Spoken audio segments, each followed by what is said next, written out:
while I can believe that Jesus was an existing human being, Right. I don't believe that he is a god. Okay, why? Because I don't believe that what he might or might not have done was supernatural. But if he rose from the dead, wouldn't you call that supernatural? I don't believe he rose from the dead. Okay, why? Uh, You're a religious studies major, so what do you believe about Jesus? I believe he was a historical figure. Why? Because I'm going to grant you the assumption that everything in the Bible is true. Well, if everything in the Bible is true, the Bible records the resurrection of Christ. Okay, then, even then, if I believe that, then I can believe in other miracles, but I still don't believe that that is like the one true religion because it's about as convincing as other religions. Okay, what's so convincing about Islam? It's not. The same way Christianity is not. Well, if Jesus rose from the dead, the evidence is he's reliable. Man, if you die and rise from the dead, I promise to listen very closely to everything you have to say, because the evidence is you're reliable. So if Jesus Christ really historically rose from the dead, the evidence is he's reliable. You can trust it. Then wouldn't winged horses have flown down in Islam? No. There's no record in the Gospels of winged horses. The historical record is that Jesus rose from the dead. Okay, then why would you not give that same assumption to other religions? Well, you better believe I better be open. I better read the Quran. I better read the Bhagavad Gita. And then I better first ascertain, are they making an historical claim? Obviously, the Vedas and Upanishads are not. They're obviously communicating truth through mythology, which is fine, but they're not making an historical claim. Obviously, the Quran is making an historical claim. Muhammad really lived. And I think the evidence is that's correct. Muhammad was a real historical person. Now I got to read about it. How did Muhammad live his life? How did he treat people? What did he teach? And then I got to figure out, does the evidence point to Muhammad being reliable or does it not? I got to do the same thing with the Gospels. I got to read about Jesus, how he treated people, what he taught, how he died, how he rose from the dead, and I got to decide, does the evidence point to Jesus being reliable or does it not? So what do you think? So you only believe in it through the process of elimination, like a multiple choice test? You've eliminated Islam, you've eliminated Hinduism, you've eliminated Cow Taoism. No, I look for the evidence that supports Muhammad, Siddhartha, Gautama Buddha, the avatars of Hinduism, Shirley MacLaine, Joseph Smith, Jesus Christ. And the evidence is that Christ lived the type of life that in my best moments I would wish I could live, but I haven't. The evidence is he taught amazing ethical teachings, incredible. The evidence is he died loving and forgiving his enemies from a cross where he was crucified. And the evidence is that 3 days after he died, he rose from the dead. That's why I trust him. And I have told you, and I'll tell you again, if you die and rise from the dead, I will listen very closely to everything you have to say. Because the evidence is you are reliable.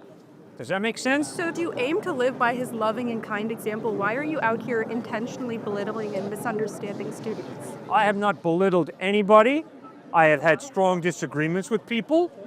And in a liberal arts education, we believe in a free exchange of ideas, which means when we disagree, we go at it in terms of why do you believe what you believe? What's the evidence of what you believe? Now, if this man tells me he's an atheist, I respect him, I love him, but I'm going to ask him hard questions, the same way I hope he's going to ask me hard questions. I'm going to ask him, why are you an atheist? What's the evidence? And if I see the evidence is lacking for his atheism, I'm going to point that out. The same way I hope that he's going to ask me, well, Cliff, why do you believe in Jesus? What's your evidence? And if my evidence is lacking, I hope he's going to point that out to me. He's going to say, Cliff, that's irrational that you believe that Jesus rose from the dead. It's irrational. And I'm going to say, okay, fine. Why do you say it's irrational? And if he says, because there's no historical evidence, I'm going to say, I'm sorry, here is the historical evidence that Jesus did rise from the dead. So I'm not belittling him because we disagree. No, I tolerate him, I respect him, and we disagree. Okay, so outside of the Bible, what is the historical evidence that Jesus Christ was dead? Thousands of Jewish people who were monotheistic Jews, who all of a sudden changed. And instead of worshiping on Sabbath, Saturday, they started worshiping on the first day of the week, Sunday, which is a radical departure of their Judaism, which taught Sabbath. And the reason they worshipped on the first day of the week, these thousands of Jews in the first century, is because Jesus rose on the first day of the week. So I understand they're relying on their faith, but where is the evidence that Jesus physically rose from the dead? People saw him. Jewish people saw him risen from the dead, and because they saw him risen from the dead, they put their faith in him, and they moved from Sabbath worship to worshiping on the first day of the week. And that is outside of the New Testament, that record of Jewish people worshiping on the first day of the week in celebration of the resurrection of Jesus Christ. I understand that proves that people were Christian. I understand that.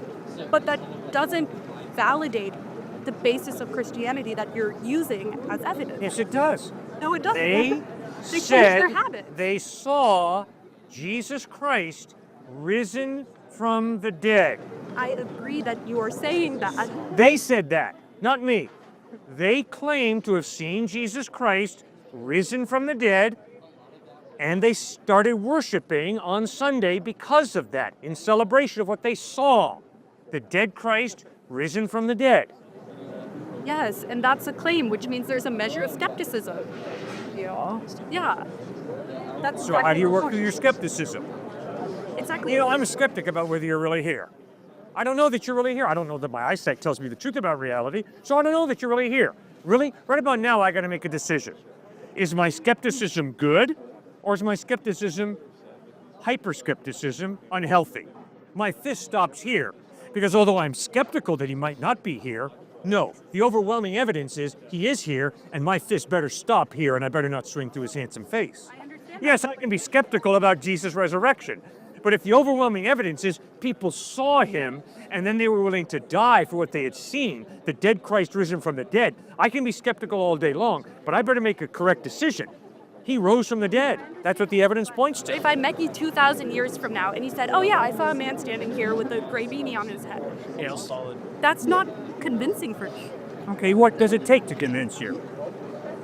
Okay, how about a photograph of Jesus? I'm being I sarcastic. hate photographs. That's why I said I'm being sarcastic. And guess what? Do you really think that Forrest Gump met President Kennedy because it's in a photograph? It's in a movie? You can doctor photographs pretty easily. So are you sure you want to base your eternity on a photograph? Are you sure you want to base your eternity on a single religion by that logic? Oh, absolutely. Jesus lived an incredible life. By the way, Christ has impacted this world more than any other one individual. So you better, if you claim to be an educated person, read the Gospels and figure out, is Christ a quack? And if he is, reject him. Or if he's the truth, you better put your faith in him. But you better study him because he's influenced this world more than any other single individual. So if you claim to be an intellectual, if you claim to have a brain that's working, you owe it to yourself as a thinking person to read those Gospels. Right? I have. I've centered my major around it. Good. Then why do you not believe in the resurrection of Christ? Because I don't believe in the supernatural. It's fantastic. It doesn't seem possible. Yeah, but that's not historical. That's a philosophical presupposition. Because you don't believe there's a supernatural God, therefore you believe miracles are impossible. Therefore the resurrection could not take place. That's not honest history. That's a philosophy of naturalism that limits all of reality to matter and energy. Exactly. Well, why would you adopt that philosophy and major in religion? Because, as you said, Christ has impacted this world in ways we cannot imagine.